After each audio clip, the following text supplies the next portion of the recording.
عايزة اتكلم معاكم النهاردة عن حاجة مهمة جدا جدا بالنسبة لأي حد جاي ألمانيا وناوي يستقر فيها، وإن شاء الله بعد فترة عايز يتجوز ويخلف ويعمل عيلة ويبقى مستقر هنا بعيلته كاملة.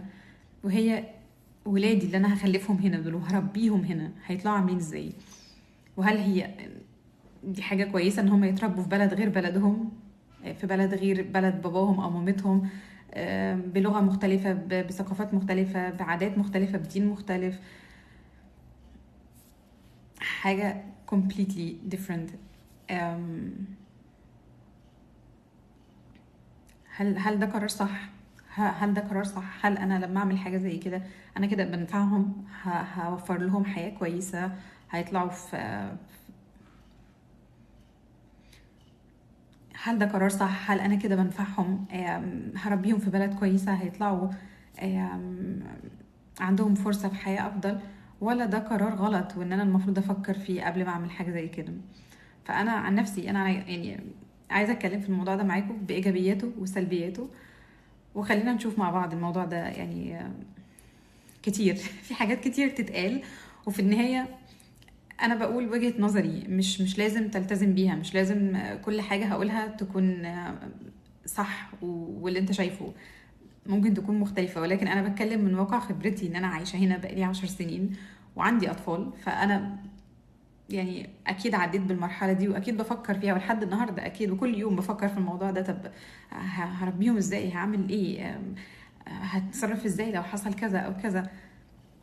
حاجات كتير بتيجي على بال اي اب وام، يعني بشكل غصب عنك، لانك خايف عليهم وعايزهم يطلعوا كويسين وملتزمين بالحاجات اللي انت شايفها صح. خلينا نبتدي باول حاجه، الايجابيات ولا السلبيات؟ نبتدي بالايجابيات احسن لانها كتير.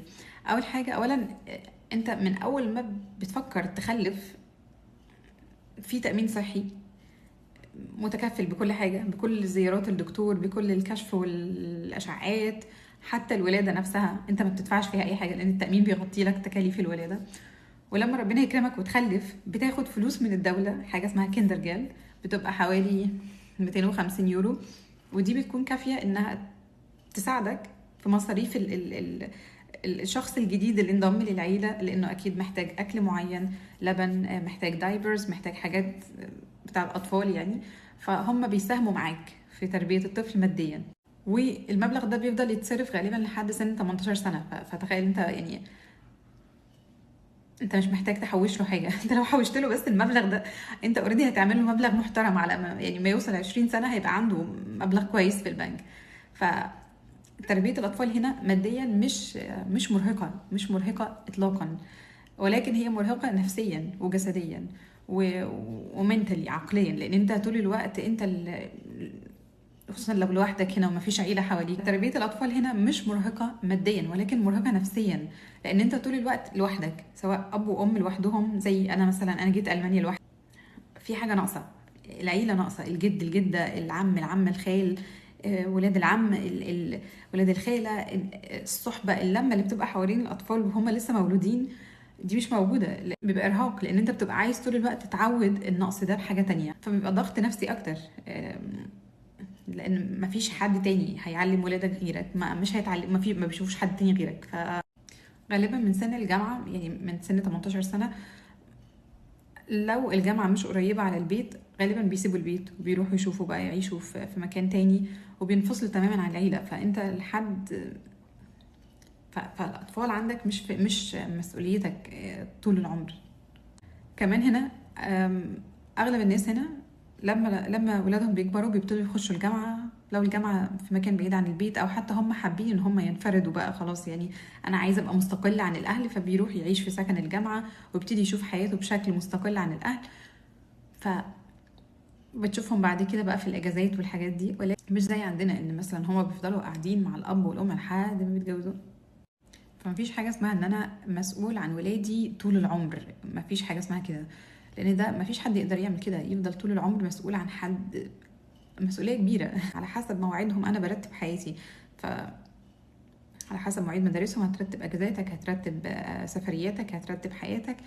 ولكن اللي انا بشوفه ان هم بيستنوا لحد ما ولادهم بيوصلوا لسن الجامعة وبيمشوا، ساعتها بيبتدوا بقى تاني rearrange كل حاجة، ويبتدوا نوعا ما يبقى عندهم فري لايف ستايل، يبقوا احرار شويه ان هم عايزين يسافروا، عايزين يعملوا حاجه، عايزين يتحركوا بحريه من غير ما يبقى في قيود بمواعيد او بالتزامات معينه تجاه ولادهم. فدي بتبقى حاجه كويسه.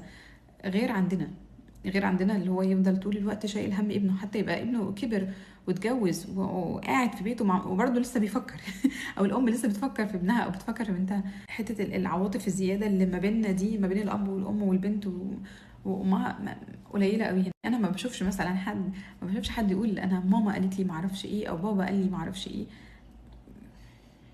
يعني في امريكا بيفتخروا دايما بتربيه الام، بالذات الام، بيقول مام taught me this, mom said this, mom told me I have to behave like that. فدايما عندهم حتة الأم في أمريكا كبيرة، وبيبقى راجل كبير ولا يخجل إن هو يقول أمي ربتني أو قالت لي أو علمتني حاجة معينة.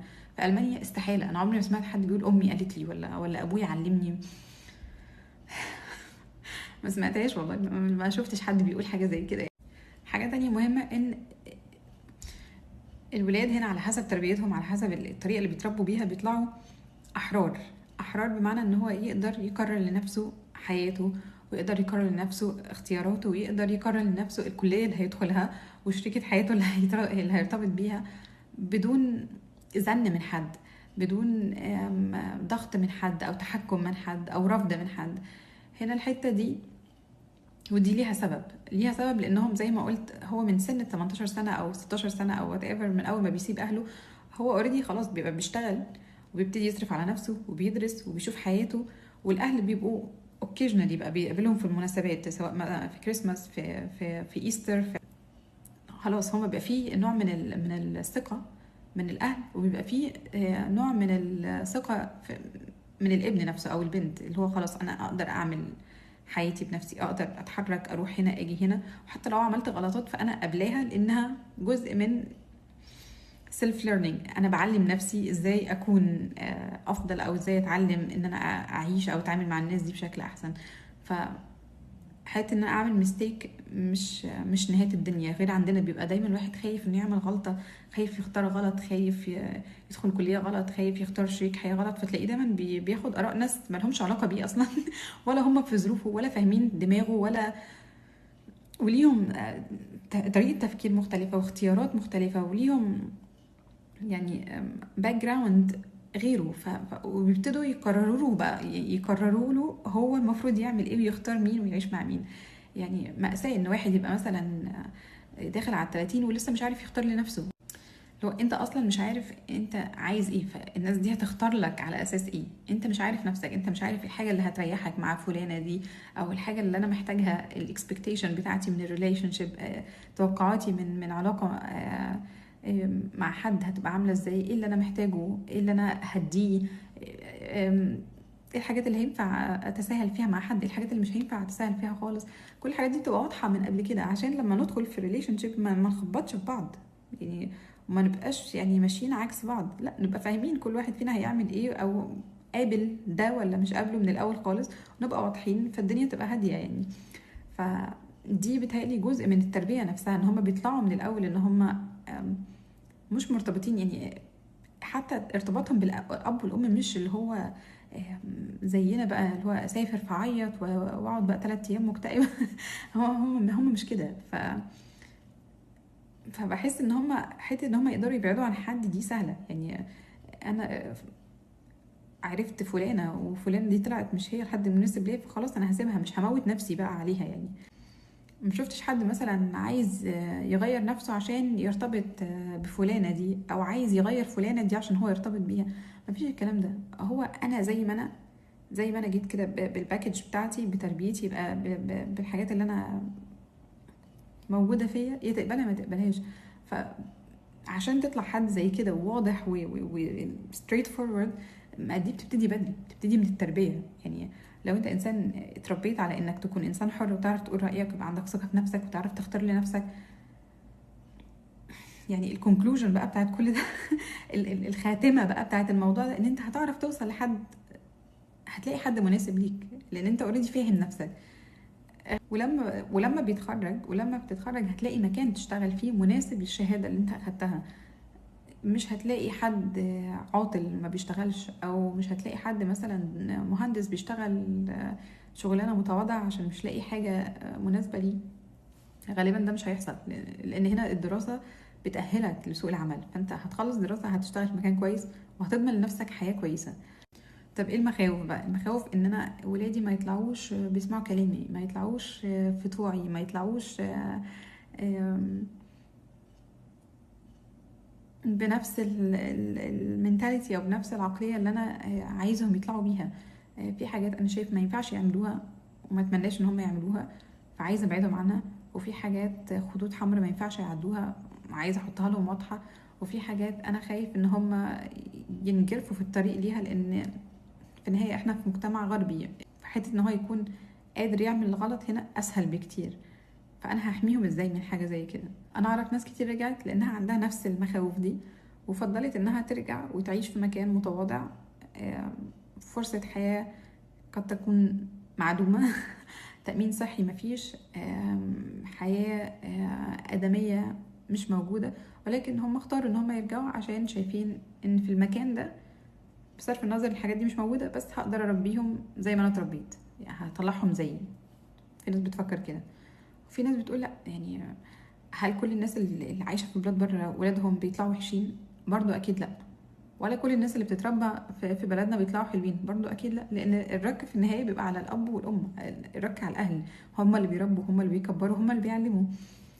فلو انت كأب او ام انتوا خايفين عليهم قوي وقافلين عليهم جامد جامد جامد، ومش بتعرضوهم لحاجه، ومش بتعرفوهم حتى الدنيا بره فيها ايه عشان تجهزوهم لحاجه زي كده، لما يطلعوا الحياه ويشوفوا الحاجات دي ما يتصدموش او ما ينجرفوش مع التيار. المفروض الاب والام يبقى عندهم قدر من المرونه نوعا ما، ان هم ما يفصلوش نفسهم عن الواقع. لو في حاجه بتحصل بره وانا خايف على اولادي منها، مش صح ان انا اخبيها عنهم لحد ما هم يلاقوها بنفسهم ويعملوها اكيد مش ده الصح. لكن الصح ان انا افهمهم دي ايه، وبالنسبه لنا احنا مقبول او مش مقبول، وليه مش مقبول، ولو فكرت تعملها ايه الاضرار اللي هتعود عليك، او حاجه زي كده ممكن تاثر عليك ازاي بالسلب. يعني هبتدي افهمه، ابتدي اكون له صوره منتال ايمج عن الحاجه دي.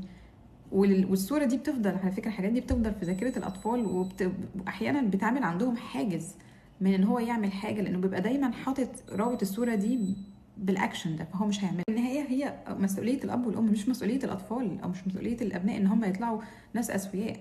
لا، هم محتاجين اللي زي الزرعه، يعني انت محتاج تديها ميه وتديها اهتمام في الاول عشان تطلع الفروت او تطلع النبته بتاعتها. ونفس الكلام بالنسبه للتربيه، انت محتاج ان انت تديهم اهتمام اكتر، وتقرا وتثقف نفسك وتوسع مداركك وتبقى انسان فليكسبل معاهم، وما تبقاش خايف، ما تبقاش مهزوز ان انت عايش في حياه انت اوريدي جيت هنا وجيت لحياه غريبه عنك عشان عايز تبني فيها فرصه حياه كويسه ليك وليهم. ف ليه الخوف؟ الخوف ده عند حد مش فاهم الحياة حواليه، قافل على نفسه، مش عايز يندمج مع الناس.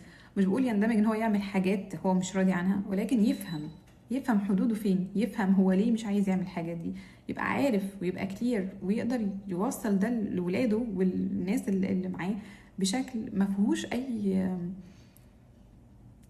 اي تحكم، ما فيهوش اي سيطره، ما فيهوش اي نرجسيه اللي هو انا عشان ابوك فانت لازم تعمل كده، او انا عشان مامتك فلازم. ما هنا مفيش الكلام ده. هنا الاطفال بيطلعوا اوريدي عندهم حته ان هم كريتيسايز، ان هم براجماتيك ان هم يشوفوا حاجه ويحللوها وما يقبلوهاش على طول. وما فيش حاجه اسمها اقول حاضر، في حاجه اسمها اقول اه ليه واقول لا ليه. فهو نمط تربيه مختلف، ومش لازم يمشي مع كل الناس. في ناس ممكن تقبل حاجه زي كده ان هي عايزه تربي ولادها بالشكل ده، وفي حد تاني لا، هو عايز يطلعهم زيه، هو مقتنع ان هو افضل حاجه بالنسبه يعني لنفسه فعايز يطلعهم زيه بتفكيره بطريقته وهو كده هيبقى مبسوط لو طلعوا بالشكل ده. ولكن ما فيش جارانتي. المشكله ان انت حتى لو اخدتهم ورحت بيهم صحراء يعني قعدت بيهم في صحراء، مش قعدت بيهم في دوله اجنبيه، قعدت بيهم في صحراء مفيش حد، مش جارانتي ان هم يطلعوا اسوياء. لان في النهايه زي ما قلت هم محتاجين الاساس من الاب والام، وعلى اساسه بعد كده بيطلعوا يتصرفوا في الحياه، ياخدوا رياكشنز، ياخدوا تصرفات معينه، ياخدوا قرارات معينه على حسب اللي هم اتعلموه هم صغيرين، وايه اللي هو الكويس بالنسبه لهم، ايه اللي مش كويس، وايه اللي ينفع يتعمل وايه اللي ما ينفعش، وايه الصح وايه الغلط. موضوع مرهق نفسيا والله. الواحد لما بيقعد يفكر فيه كده احيانا بيخاف، ولكن في النهايه تجربه. زي ما قلت مش كل الناس اللي بتتربى هنا وحشين، ولا كل الناس اللي بتتربى في بلدنا بيطلعوا حلوين وتمام ما عندهمش مشاكل. في عندهم مشاكل برضو اكيد، وكل مكان ليه عيوب وليه مميزاته، ولكن في النهايه هي مميزات قصاد عيوب. وايه الاكتر يعني ايه اللي انت هتضحي بيه عشان تاخد ايه؟ ما تقفلش عليهم قوي عشان ما يبقوش عايزين يهربوا من الكيج ده، كأنك حطيتهم في قفص وعايزين يهربوا منك عند اقرب فرصة. فاول ما يطلعوا من بيتك ويبتدوا يطلعوا بقى للدراسة وللحياة وبتاع، تلاقيهم اختلفوا 180 درجة، لان هم كان مقفول عليهم طول عمرهم، ومرة واحدة فتحت لهم الباب على الاخر. اكيد دي مش ده اللي انت عايزه. وفي نفس الوقت ما تقطعهمش من اهلك. لو انت مثلا آم، اهلك مثلا موجودين وربنا يخليهم كل حاجه، وديهم زيارات لاهلك، ما تقطعش، لان انت اللي هتزعل، انت اللي هتتضرر من عدم يعني انك تواصل صله الرحم دي. لان هم محتاجين لده، محتاجين يشوفوا ان في جد، في جده، في عم، في خال، في خاله، في ولاد قرايبهم حوالين المكان، في ناس بتحبهم من غير سبب، في ناس كريمه معاهم من غير مقابل. الحاجات دي هي اللي بتعلمهم ان هم يطلعوا ناس مش انانيين، يطلعوا ناس عندهم رحمة بيك بعد كده، يطلعوا ناس عندهم صلة رحم. انت عارف هنا في ألمانيا من الحاجات اللي هي يعني انا بالنسبة لي غريبة شوية، ان الترن بيتخاينج اللي هي ان الابناء ياخدوا بالهم من اهلهم لما يكبروا في السن. ده مش هو واجب ولكن مش قانوني، يعني مش الزامي ان انت تاخد بالك من اهلك لما يكبروا. في ناس كتير ممكن تحط اهلها في التنهايم او فليجهايم على حسب حالتهم الصحيه ايه. هم مش قادرين يخلوا بالهم منهم، عندهم مشغوليات، او مش موجودين اصلا في البلد، او مش موجودين في مدينه محتاجين حد يخلي باله من باباه او مامته، فبيروحوا يحطوا في زي دار مسنين. ودي حاجه يعني مقبوله هنا، ولكن بالنسبه لنا احنا حاجه فيها جمود او جحود، ان ازاي ابني ممكن يعمل فيها حاجه زي كده بعد ما ابقى ربيته وكبرته وما اعرفش ايه وكل الكلام ده. فهنا دي حاجه عاديه ممكن تحصل. هي يعني مش معنى كده ان كل واحد هيخلف هنا ولاده هياخدوه في النهايه في اخر المطاف هيروحوا يرموه في دار المسنين. مش شرط. يعني انا اعرف حد في السكن القديم اللي كنت فيه، كان حد كبير في السن وكده، وما كانش عنده اطفال خالص، ما عندوش اي حد. والشخص الوحيد اللي كان بياخد باله منه جارته اللي هي ساكنه جنبه في الشقه اللي جنبه. فراعيته كانت تقريبا شبه يوميا بتروح وبترعاه ومعرفش ايه، وبتشوف احتياجاته وبتشوف كل حاجه، وبتاخده حتى تتمشى بيه كانه ابوها. يعني هو مش ابوها، هو جارها، بس كان عندها رحمه، قدر من الرحمه والعطف والشفقه عليه، لدرجه ان هي كانت بتخلي بالها منه بشكل يومي. الراجل ده مات. عارفين عمل ايه؟ كتب لها الشقه بتاعته باسمها كمكافاه ليها على رحمتها بيه في الفتره دي. مش شرط. يعني ممكن حد غريب اهو، هي ما كانتش اكيد بتعمل كده عشان تاخد الشقه منه ولا اي حاجه. هي كانت بتعمل كده لمجرد ان هي حاسه ان هي محتاجه تعمل ده، يعني محتاجه تساعد. ملهاش مقياس، ملهاش جارانتي. دي حاجات بايد ربنا، دي حاجات في المستقبل بقى لما تحصل في وقتها ايا كان. يعني الواحد ياخدها زي ما هي ويقول الحمد لله. يعني بيتهيألي ده الاحساس اللي اي حد فينا كأب او ام نفسه ان هو يوصل المرحله دي، يقول انا راضي عن نفسي، انا ربيتهم كويس، انا طلعتهم حد كويس الحمد لله. فإن هي قرار تربيتك ليهم، هتربيهم يعني الأهم من فين، ازاي هتربيهم، ازاي دي الحاجة المفروض تفكر فيها أكتر. لأن فين مش هتفرق قد ما ازاي هتفرق. وفي النهاية اكتبوا لي في الكومنتس لو في حاجة شايفينها إيجابية أو سلبية في الحاجات اللي أنا قلتها، أحب أعرفها ونتناقش فيها مع بعض. بس كده، تشاو.